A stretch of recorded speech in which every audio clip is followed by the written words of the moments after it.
Hey guys, it's Max. We just got in the brand new OnePlus 9 Pro, and today we are putting it up against the iPhone 12 Pro Max to see which one is the better phone. Now I have to be real with you guys. The last time we compared a OnePlus to an iPhone, the OnePlus honestly got smoked. So this time I saw that OnePlus made huge improvements, and I'm excited to compare the displays, the speakers, of course, the performance, the design of it, and this Hasselblad logo that they're really trying to push to see how they stack up. And going off of the specs, I'm kind of worried for the iPhone, but of course we do real world tests, so let's get into it. Now I typically don't focus on the box, but I have to show you guys this monstrosity. It is massive compared to the iPhone's box, but that is because OnePlus is thankfully not following the trend of getting rid of chargers. Instead, they are giving us, let me get this thing popped open, this absolute beast of a charger and cable, 65 watts warp charging that can charge this phone with a 4500 milliamp hour battery from 0 to 100% in 30 minutes. That is crazy. Now, if you buy the fastest charger for the iPhone, it takes an hour and a half, and of course the battery capacity is much smaller. Not only that, but OnePlus is going crazy on wireless charging as well with this 50-watt wireless charger that can charge up this phone in about 43 to 45 minutes, which is insane. Now, of course, Apple has their new MagSafe technology with 15 watts, but unfortunately, instead of taking 45 minutes, it takes 2 hours to charge up the iPhone 12 Pro Max. I do wish it was a little bit faster, but of course, MagSafe is not only charging, there's a lot of accessories that we've recently made a video on that really makes it quite useful and handy other than just charging. As far as real world battery life, they are actually quite similar in screen on time. That's if you have all the high-end features enabled on the OnePlus. And if you're worried about battery degradation, they have made a lot of improvements and precautions, such as wattage lowering down at nighttime where you don't need super fast charging, having dual batteries, things like that, to help with your battery longevity. And now let's get into the design, and I want you guys to let me know down in the comment section which one you think looks better. Now I appreciate that both of them have this matte kind of texture, so they're both very fingerprint resistant. As far as looks, I do think that the iPhone looks a little bit more clean, although I do like the camera bump of the OnePlus. It's just a little bit more busy. Of course, the iPhone 12s now have flat sides, so it looks more modern and a little bit different compared to regular phones like the OnePlus with their curved sides. The 12 Pros are very prone to fingerprints, so I keep having to wipe it off, where this very thin frame on the OnePlus 9 Pro, you don't really notice any fingerprints. Now, both of them also have these hardware switches, which I really like. The OnePlus actually has a 3-position one, so you have a little bit more control. Now, as far as comfort, I have to give it to the OnePlus. It does feel more comfortable in the hand, and that is mostly because of how much slimmer it is. That is a noticeable difference. It is slightly taller, but that part you won't really notice. Now, the iPhone does feel more secure and grippy in the hand because of the flat sides, but it's less comfortable. Flipping to the front, we have multiple differences. The OnePlus has that curved glass edge, which I'm not the biggest fan of because of glare, but it does make the phone look a little bit more modern with thinner bezels. The iPhone has completely flat front. The bezels are thicker, but that minimizes glare, and I just prefer how it feels overall. Of course, we have that ugly large notch on the iPhone compared to a small cutout, which I prefer for the OnePlus. Now, let's get into authentication. With the iPhone, we have Face ID, so you can just tap and swipe, logs you in pretty quick, or you can just raise up your phone and then swipe. Very convenient, unless you're wearing a mask, that is. And with the OnePlus, we have the underneath the display fingerprint scanner. It is nice and quick, but one thing compared to the Samsungs is you have to actually turn on the display first, either by having the ambient raise to wake, or tapping the screen first, or hitting that side button in order to log in. Now, before we dig deep into all of the display differences, I want to compare the speakers. This is an area where the OnePlus has been fairly weak in the past, so I'm curious to see how they will compare. Go ahead and put on a pair of headphones and let's take a listen.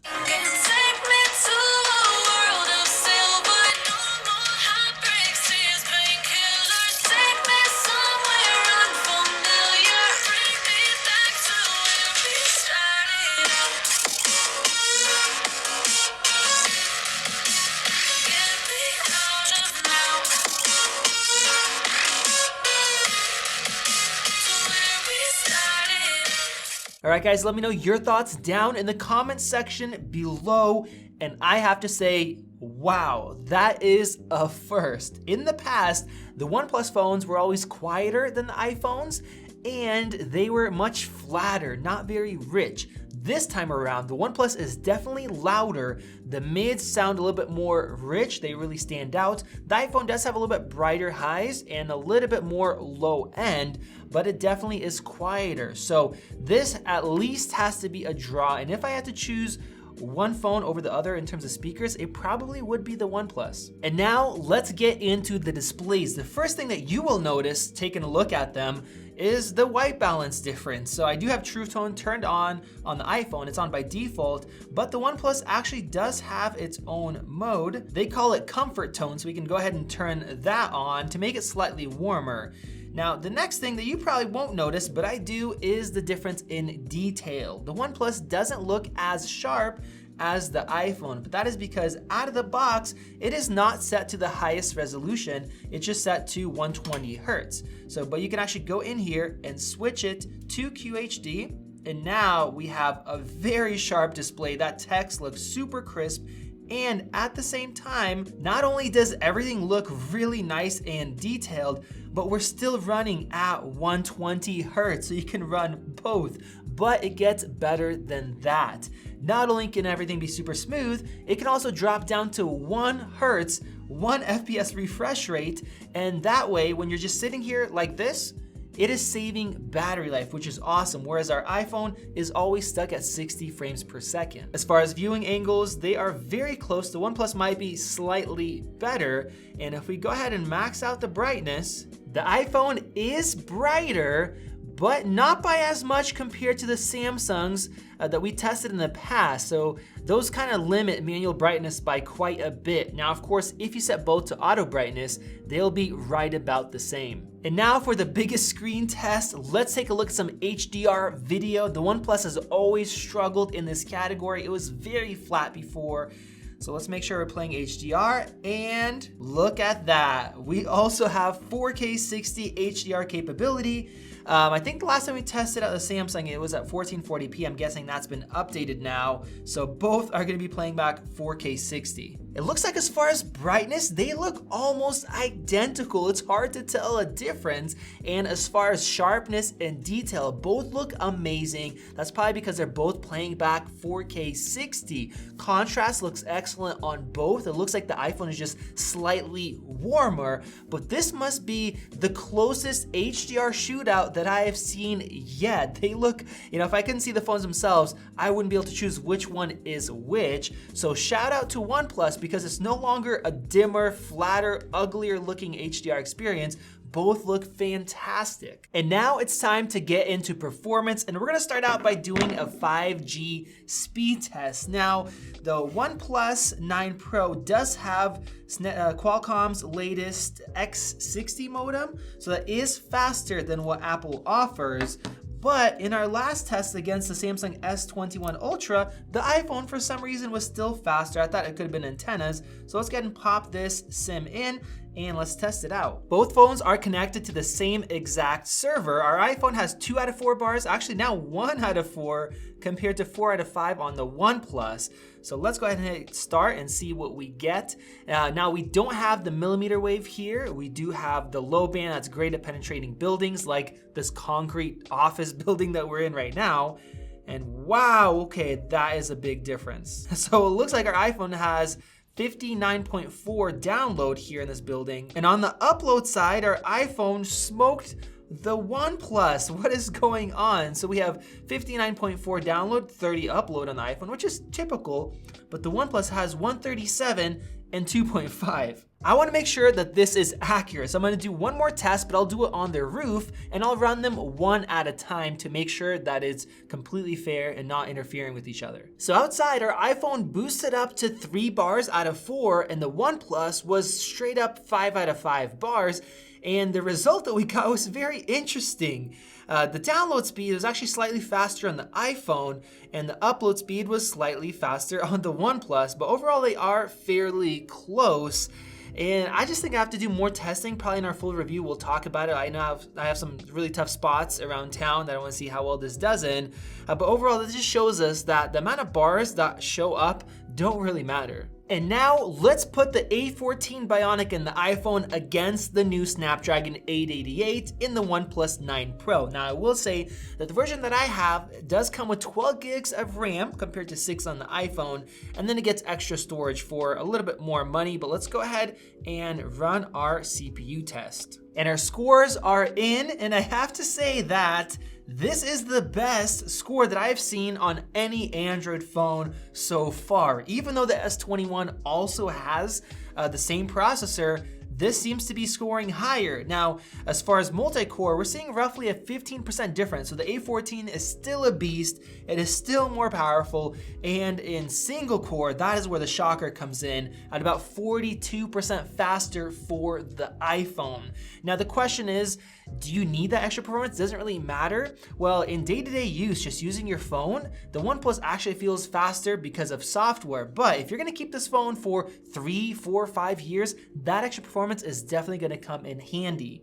So now let's go ahead and close this. Let's open up GFXBench, and here we go. The test is done, and just like I expected, the A14 is the winner. We have 39 frames per second compared to 28, so that's roughly 40 more frames per second. But once again, I have to say, does that actually matter in the real world? Because as we know, the iPhone, with all of that power, heats up quickly, and then your screen can dim, you lose performance. Whereas the OnePlus 9 Pro, it has a large vapor chamber cooling system. So in the real world, it's gonna be interesting to see how they actually compare in terms of gaming. So Vadim is actually gonna be doing a real world gaming test, comparing both of these and seeing which one is better. So if you guys wanna see that and our full review, go ahead and click that subscribe button down below and enable those notifications. And now let's talk about what OnePlus was pushing the most, and that is their new camera system. Once again, cameras was something that OnePlus was behind in for years, and they're saying they really stepped it up. They actually are doing a $150 million partnership with Hasselblad to help with their cameras. Thanks MKBHD for giving us that info. That is insane. So let's talk about these. We have our main sensor is a 50 megapixel, not 108, down to 50 compared to 12 for Apple. But you guys let me know which one of these shots looks better to you. Now, along with that, what I'm most interested in is the ultra wide. The ultra wide is 50, the main is 48. So 50 megapixels again compared to 12, and that can oversample or shoot an actual 50. This one here is oversampled. Let me know which one looks better to you guys. And then for the third camera, that is just an 8 megapixels. So a big difference, big jump there. It is a 3.3 times zoom instead of 2.5. And here's a sample shot for you guys as well. Now we also have laser autofocus compared to LiDAR. And they actually have a 2 megapixel monochrome camera, which is really weird. You actually can't take photos with that. It just helps the main one. Now, of course, we also have the front-facing camera. That is a 16 megapixel, but it is fixed focus. So if you're focusing closely like I am in this shot here, you might actually be out of focus. So let me know down below which one looks better. Now, of course, we can't do a great job testing cameras just here in this room in our hands-on comparison. So I've been actually going out and shooting photos. I have a bunch of them ready, and Vadim and Angelica are gonna do another blind camera comparison with the iPhone and the S21 Ultra. And we're gonna see, does this Hasselblad logo actually mean anything in a wide variety of situations, and bright sun, at nighttime, and we're gonna test out a bunch of different camera modes. It's gonna be lots of fun. It's gonna be interesting. So make sure you guys are subscribed to check out that video. That one is coming out tomorrow. And now let's talk about the prices and our final verdict. Our iPhone comes in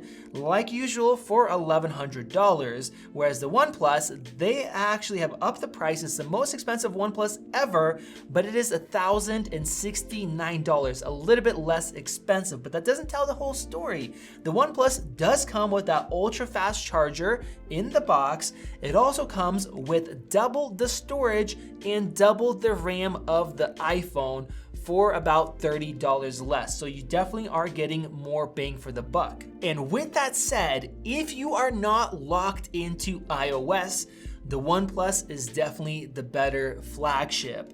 In the past, they've always had downsides. Now we finally have wireless charging that is insanely fast, great battery life, an awesome display, great speakers, that 120 hertz. I really don't know what to complain about. It's comfortable in the hand.